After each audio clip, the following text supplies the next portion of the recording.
They're eating the cats. They're eating the dogs. Just 8 words that instantly transformed millions of people into something frightening. Not individuals, not families, not workers, not neighbors, just them. Throughout history, whenever a society wants to turn public opinion against a group of people, the process almost always begins the same way. First, make them seem different. Then, make them seem dangerous. Finally, convince everyone they're less deserving of sympathy than everyone else. America has heard this story before. The Irish were criminals. The Chinese couldn't be trusted. Italians belonged to the mafia. Japanese Americans were treated as potential enemies. Muslims became terrorists. Mexicans became rapists.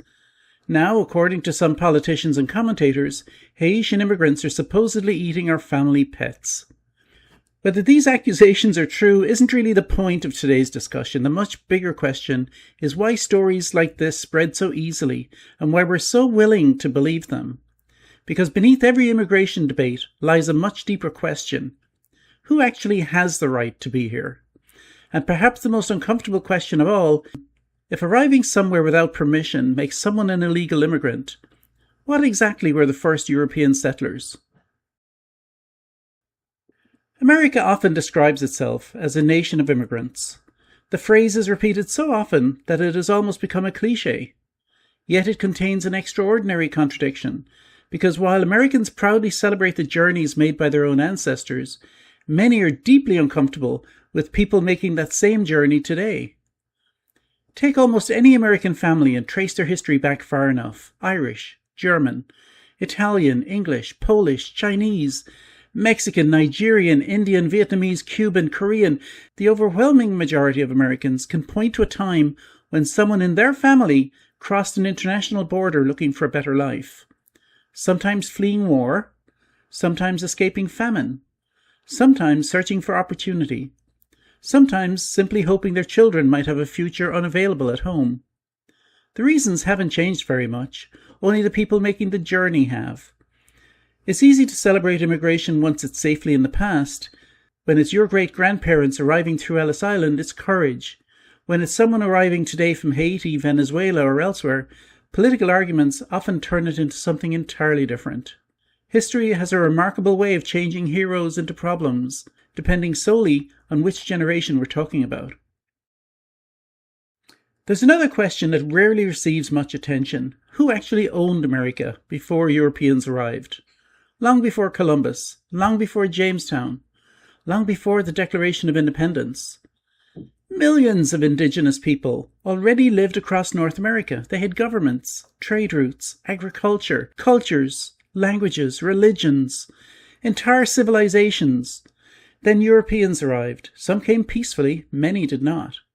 Over the centuries, land was claimed, wars were fought, treaties were signed, treaties were broken. Entire nations were displaced. Communities were forced westward.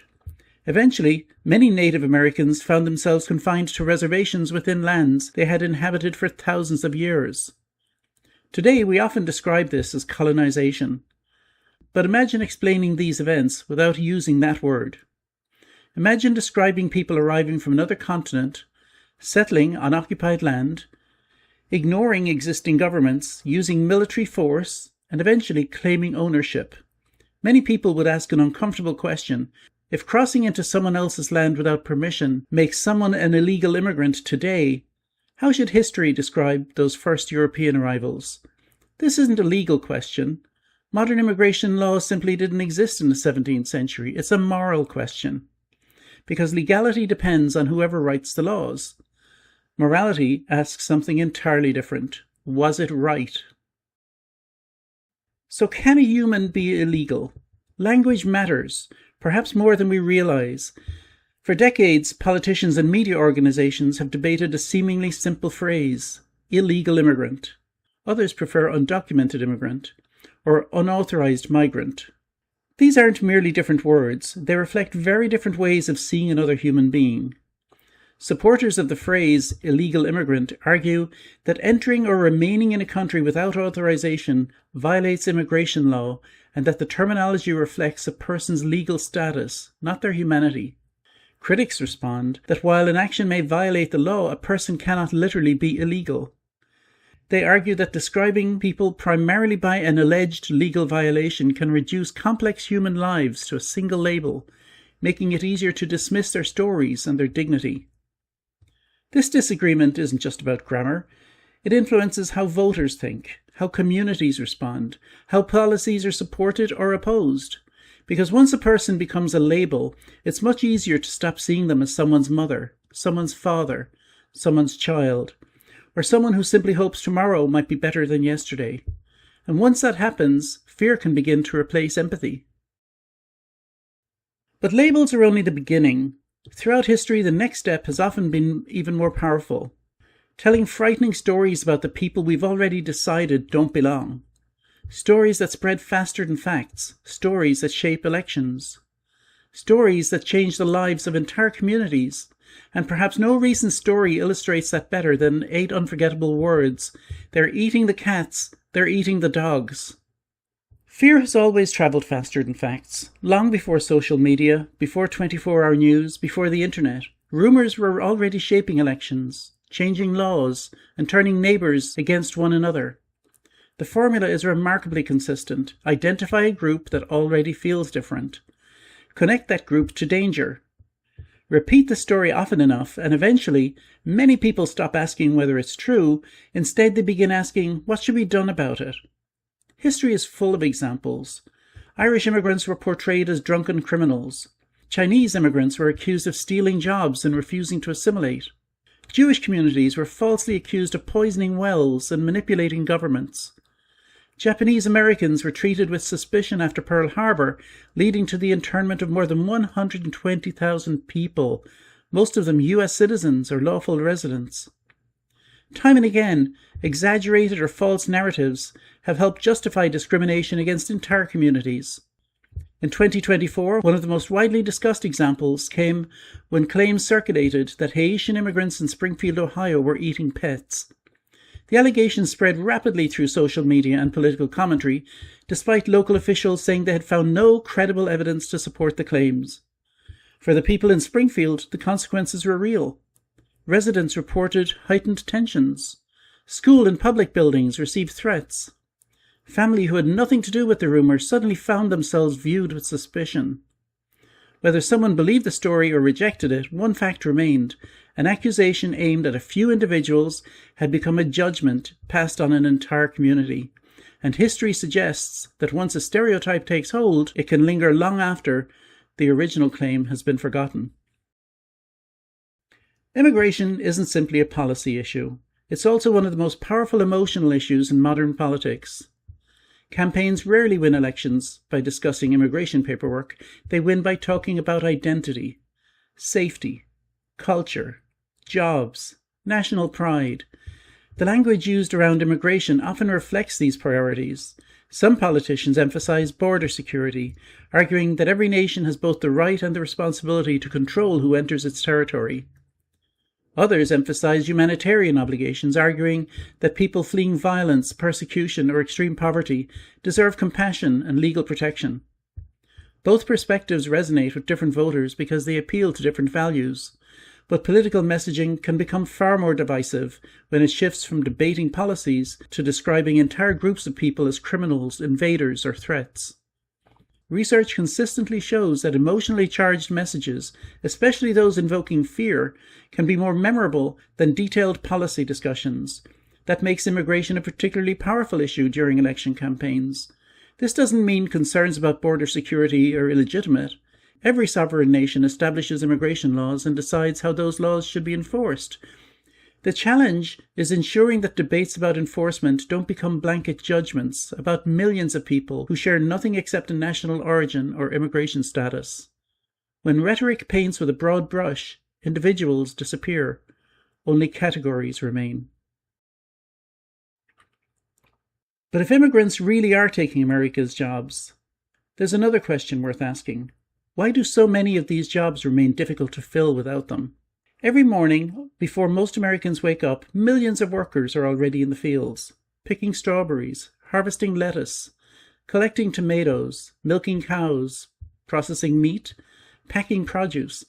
Many of these jobs are physically demanding, seasonal, performed in extreme heat or cold, often beginning before sunrise and ending long after sunset. Immigrants, both documented and undocumented, play a significant role in these sectors, particularly agriculture. Economists have long noted that farms and food producers often rely on immigrant labour because relatively few US-born workers apply for or remain in these positions, especially given the demanding conditions and seasonal nature of the work.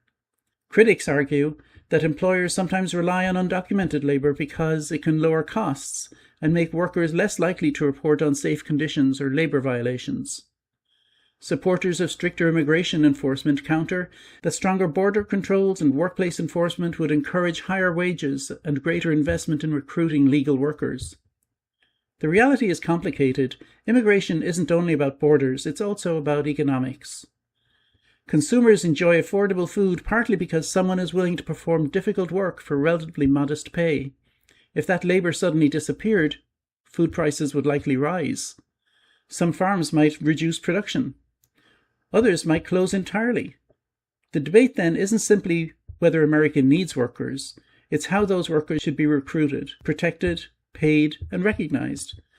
Perhaps the uncomfortable truth is this: many immigrants perform jobs that are absolutely essential, while remaining almost completely invisible to the people who benefit from their labour every single day. The fruit on a supermarket shelf, the vegetables in a salad, the milk in a refrigerator, the roof over a family's head, because each of them is often someone whose contribution to America is measured not by speeches, but by sweat. America often says it wants the best immigrants, but what does best actually mean? Does it mean the hardest worker, the brightest scientist, the person fleeing persecution, or simply the person with the most money? Immigration is often presented as though there are only two kinds of people, citizens and those trying to become citizens. But in reality, America's immigration system is a maze of different pathways. Some visas are based on family relationships, others on employment. Some are issued for humanitarian reasons, others for education, investment, or extraordinary professional achievement. This raises an uncomfortable question. Does everyone really stand at the same immigration starting line? Or do wealth, influence, and professional connections create opportunities that simply aren't available to everyone else? The answer is, they often do. Many countries, including the United States, have immigration pathways that favour individuals with significant financial resources, substantial investments, or highly specialised skills. Supporters argue these programs can stimulate economic growth, create jobs, or bring valuable expertise. Critics see something different. They ask why wealth should make crossing a border easier than desperation, why someone fleeing violence might spend years navigating complex legal systems, while someone with millions of dollars can often access opportunities that others never will. It isn't a question with an easy answer, but it does expose something important. Immigration has never been solely about legality.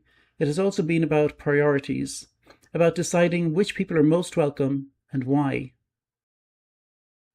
One immigration case that has generated years of public debate is that of Melania Trump. Before becoming First Lady, she entered the United States on several visas, including an EB-1 visa, often nicknamed the Einstein visa. This visa category is intended for individuals who can demonstrate extraordinary ability in fields such as the sciences, arts, education, business, or athletics, or who have achieved sustained national or international acclaim.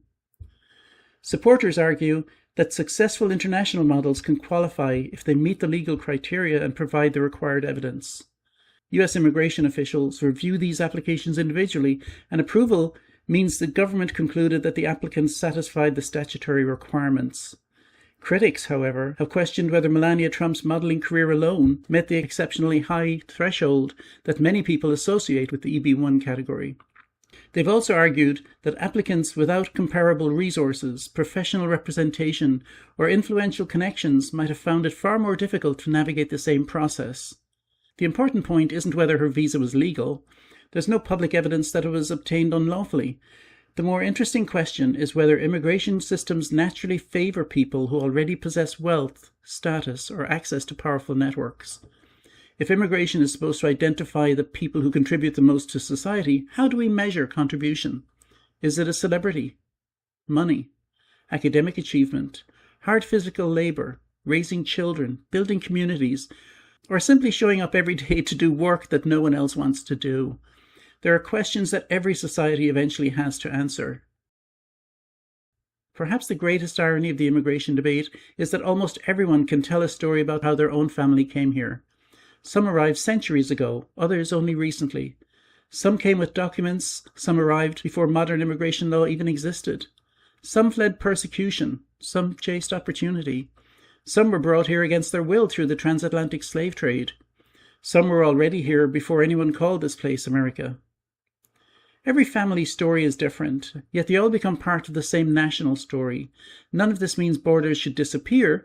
Every country has both the legal right and practical responsibility to determine who may enter, who may remain, and how immigration laws should be enforced. Nations have legitimate interests in protecting security, managing resources, and maintaining orderly immigration systems. But those debates can take place without forgetting the humanity of the people involved. There is a difference between discussing immigration policy and reducing human beings to insults. There is a difference between enforcing laws and encouraging fear of entire communities.